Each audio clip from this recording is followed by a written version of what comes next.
मैं सुनील शर्मा जी को बता दूं कि ये आपका बयान जो है ये आपकी सोच की कासी करता है कि बीजेपी की सोच खिताब पीर पंजाल के लिए क्या है। और जो सुनील शर्मा कहते हैं कि मैंने किसी डिक्शनरी किसी रिकॉर्ड में नहीं देखा, तो उनको मैं कहता हूं कि जाइए आप पहले हिस्ट्री पढ़िए। मुझे लगता है कि अनपढ़ हैं, उनको तारीख़ का पता नहीं है। अगर वो तारीख़ देखें तो उनको खिताब पीर पंजाल की हिस्ट्री का पता चलता है, वहाँ की तहज़ीब का, वहाँ की कल्चर का, वहाँ के आइडेंटिटी का। ये जब तक सुनील शर्मा माफ़ी नहीं मांगेंगे तब तक खिताब पीर पंजाल के लोग जो हैं वो उनके खिलाफ जो है और ज़ोर से आवाज़ उठाएंगे, उनके खिलाफ मुजाहरे करेंगे और बीजेपी को इसका जवाब देना पड़ेगा। ये इनका एक चेहरा सामने है। जो लोगों के सामने बीजेपी ने बयान दिया कि नहीं, हमारा स्टेट जम्मू कश्मीर रियासत को तोड़ने का नहीं है, एक ही स्टेट है और ये रहेगी। दूसरी तरफ इन्होंने कुछ एमएलएस को आगे लगा दिया जो लोगों को बेवकूफ़ बनाने के लिए जो है अलग स्टेट की मांग कर रहे हैं। बीजेपी के जो है ये हमेशा से जो है लोगों को साथ धोखा, खिलवाड़ और लोगों को नफरतों के बुनियाद पे बांटना, ये इनका काम रहा है। इस वक्त हमारे साथ मौजूद है कांग्रेस लीडर शहनवाज चौधरी। आपका बहुत बहुत शुक्रिया हमारे साथ जुड़ने के लिए। आपका भी बहुत शुक्रिया, थैंक यू। सर, कल leader of opposition Sunil Sharma ने पीर पंजाल वैली को लेकर जो स्टेटमेंट दी है और उसके बाद उसके ऊपर माफ़ी मांगने से भी इनकार कर दिया है, तो आपकी इस पे कांग्रेस लीडर्स की क्या कुछ राय है, क्या कुछ कहना होगा इस बात पर? देखिए, आज हमने प्रेस क्लब जम्मू के बाहर जो है वो सुनील शर्मा जी जो एलओपी हैं और बीजेपी लीडर हैं, उनका पुतला जलाया है, उनके खिलाफ मुजाहरा किया है। उन्होंने खिताब पीर पंजाल के लोगों को के सेंटिमेंट्स को हर्ट किया है, सेंटिमेंट्स को ज़बरदस्त ठेस पहुंचाई है।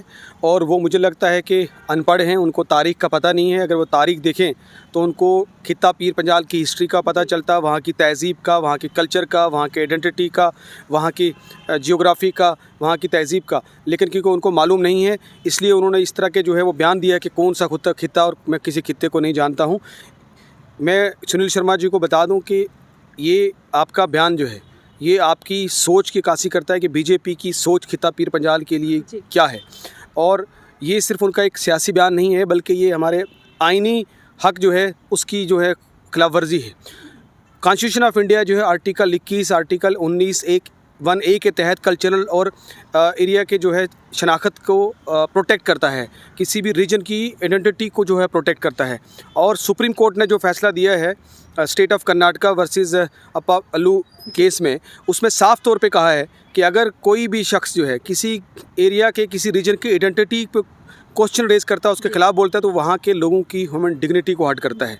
और खिताब पीर पंजाल के लोगों की जो कुर्बानियाँ हैं, चाहे 1947 से लेके 65 के बार में, 71 के बार में, अभी हाल में ही ऑपरेशन सिंदूर में और मिलिटेंसी को लड़ते लड़ते हज़ारों खिताब पीर पंजाल के लोगों ने अपने जानें गंवाई हैं इस मुल्क को लिए लड़ाई लड़ते हुए, बॉर्डर पे लड़ते हुए। ये जो यहाँ पे लोग बैठ के फेक पैट्रियटिज्म करते हैं, फेक नेशनलिस्ट बने हुए हैं, इनको नहीं पता है कि असली नेशनलिस्ट जोरी पुंछ के खिताब पीर पंजाल के लोग हैं जिन्होंने अपनी कुर्बानियाँ दी हैं। ये उनके कुर्बानियों का मजाक उड़ाया गया है और ये एक खित्ते को जो है वो बिल्कुल नकारने का मतलब है कि आप उस खित्ते को मानने को तैयार नहीं हो। तो खिताब पीर पंजाल के लोग इसको कभी माफ़ नहीं करेंगे, तारीख़ इनको माफ़ नहीं करेगी। हमने मांग की है कि सुनील शर्मा जी इसके लिए माफ़ी मांगें। और जो सुनील शर्मा कहते हैं कि मैंने किसी डिक्शनरी किसी रिकॉर्ड में नहीं देखा, तो उनको मैं कहता हूं कि जाइए आप पहले हिस्ट्री पढ़िए। पहले आप मुग़ल एरा की जो है वो हिस्ट्री को निकालिए, फिर ब्रिटिश एरा के हिस्ट्री को निकालिए, फिर आप जो है अभी जो पुरानी हमारी रियासत थी उसके रिकॉर्ड को निकालिए, हाल में ये भी डिलिमिटेशन का जो रिकॉर्ड है उसको निकालिए, तो आपको पता चलेगा कि खिताब पीर पंजाल की जो है वो आइडेंटिटी क्या थी। इसलिए जब तक सुनील शर्मा माफ़ी नहीं मांगेंगे तब तक खिताब पीर पंजाल के लोग जो हैं वो उनके खिलाफ जो है और ज़ोर से आवाज़ उठाएंगे, उनके खिलाफ मुजाहरे करेंगे और बीजेपी को इसका जवाब देना पड़ेगा।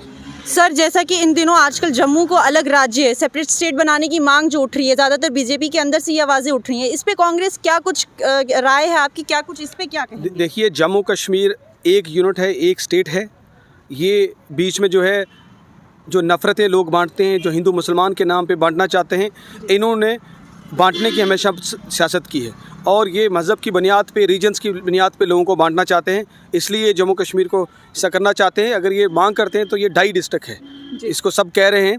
आजकल जो है वो बिल्कुल चर्चा में है कि डाई डिस्ट्रिक्ट की स्टेट मांग रहे हैं। अभी वहाँ खिताब पीर पंजाल भी है, खिता चिनाब वैली भी है और पहाड़ी इलाके हैं जम्मू कश्मीर के, वो सब मिला के जो है ये जम्मू रीजन बनता है और फिर उसके बाद जम्मू कश्मीर पूरा बनता है। तो ये जो है इनकी कथनी और करनी में फ़र्क है। ये इनका एक चेहरा सामने है। जो लोगों के सामने बीजेपी ने बयान दिया कि नहीं, हमारा स्टेट जम्मू कश्मीर रियासत को तोड़ने का नहीं है, एक ही स्टेट है और ये रहेगी। दूसरी तरफ इन्होंने कुछ एमएलएस को आगे लगा दिया जो लोगों को बेवकूफ़ बनाने के लिए जो है अलग स्टेट की मांग कर रहे हैं। तो ये बीजेपी के जो है ये हमेशा से जो है लोगों के साथ धोखा, खिलवाड़ और लोगों को नफ़रतों के बुनियाद पे बांटना, ये इनका काम रहा है। जम्मू कश्मीर के लोग इनको बिल्कुल मस्तरद करेंगे। जैसे अभी हाल ही में असेंबली सेशन हमारा चल रहा है, इसमें लोगों को, जम्मू कश्मीर की आवाम को बड़ी उम्मीदें थी कि डेली वेजर्स से जुड़े हुए मुद्दे इस बार डिस्कस किए जाएंगे, लेकिन हाल ही में अभी 3 दिन होने को आए हैं, लेकिन इससे रिलेटेड अभी तक कोई कुछ आवाज़ अंदर असेंबली में नहीं उठी है। इस पर क्या कुछ कहेंगे? देखिए, डेली वेजर्स का बहुत सेंसिटिव मामला है और उनकी जायज़ मांग है, उनके साथ नाइंसाफ़ी है। आज के दौर में जो मिनिमम वेजेस एक्ट है उसके हिसाब से भी एक जो है डेली वेजर को बेचारे को पैसा नहीं मिलता। और सारे डिपार्टमेंट्स जो हैं, चाहे ख़ास तौर पे जल शक्ति डिपार्टमेंट हो या पीडीडी डिपार्टमेंट हो या और कुछ इस तरह के एसेंशियल जो ड्यूटी वाले जो कुछ डिपार्टमेंट्स हैं, एसेंशियल सर्विसेज वाले जो डिपार्टमेंट्स हैं, उनमें सारे डिपार्टमेंट ही वही बेचारे डेली वेजर चला रहे हैं। उनकी फैमिलीज़ के साथ नाइंसाफ़ी है। मुझे उम्मीद है कि अभी, क्योंकि सेशन अभी लंबा चलना है, इस सेशन के दौरान ज़रूर डेली वेजर्स का इशू आएगा और मुझे ये भी उम्मीद है कि सरकार इसको लेके सीरियस सोचेगी और सरकार जल्दी कदम लेगी जिससे डेली वेजर्स को जो है वो राहत मिल सके और उनका जो है रेगुलराइजेशन का मामला हल हो सके। सर, एक और आखिरी सवाल, अभी हाल ही में 2 तारीख के दिन एनसी के द्वारा एक जॉइंट मीटिंग सीएम के रेजिडेंस पे रखी गई थी। उसमें ऐसा देखा गया था कि कांग्रेस के काफ़ी बड़े एमएलएज उसमें शामिल नहीं हुए थे, सिर्फ एक ही एमएलए उसमें मौजूद थे। तो क्या ऐसा कहा जा रहा है कि एनसी और कांग्रेस में कुछ दरारें, कड़वाहट बीच में आई हुई हैं? देखिए, क्योंकि जाहिर सी बात है, हम सरकार का हिस्सा नहीं हैं, हम इस सरकार के कैबिनेट का हिस्सा नहीं हैं और कहीं ना कहीं कोऑर्डिनेशन कमेटी भी जो है वो नहीं है। काफ़ी देर से हमारी लीडरशिप ने नेशनल कॉन्फ्रेंस को बार बार कोऑर्डिनेशन कमेटी बनाने के लिए कहा। तो जाहिर सी बात है, जब कोऑर्डिनेशन कमेटी नहीं होगी तो जाहिर सी बात है मामलों में इख्तलाफात होंगे और जब आप एक साथ बैठेंगे नहीं, बातचीत नहीं होगी, तो जो हमारा स्टैंड है पार्टी का, वो जाहिर सी बात है सरकार में नहीं आ सकता है। ना ही हम बार बार जो सरकार को कह रहे हैं वो सरकार को एक ऑफिशियल तरीके से बात पहुंच सकती है। तो इसलिए आने वाले वक्त में हमारी लीडरशिप डिसाइड करेगी नेशनल कॉन्फ्रेंस से टेकअप करके अगर कि आगे के लिए क्या रद्द-ए-अमल रखना है। बहुत बहुत शुक्रिया आपका हमारे साथ जुड़ने का। तो ये थे हमारे साथ शहनवाज चौधरी, कांग्रेस के बड़े लीडर, और इनसे हमने कुछ सवालों पे, अहम सवालों पे बातचीत की है। फिलहाल अभी हमें दीजिए इजाज़त। बाकी देश और दुनिया की तमाम खबर देखने के लिए बने रहिए न्यूज़ इनसाइडर 24/7 के साथ।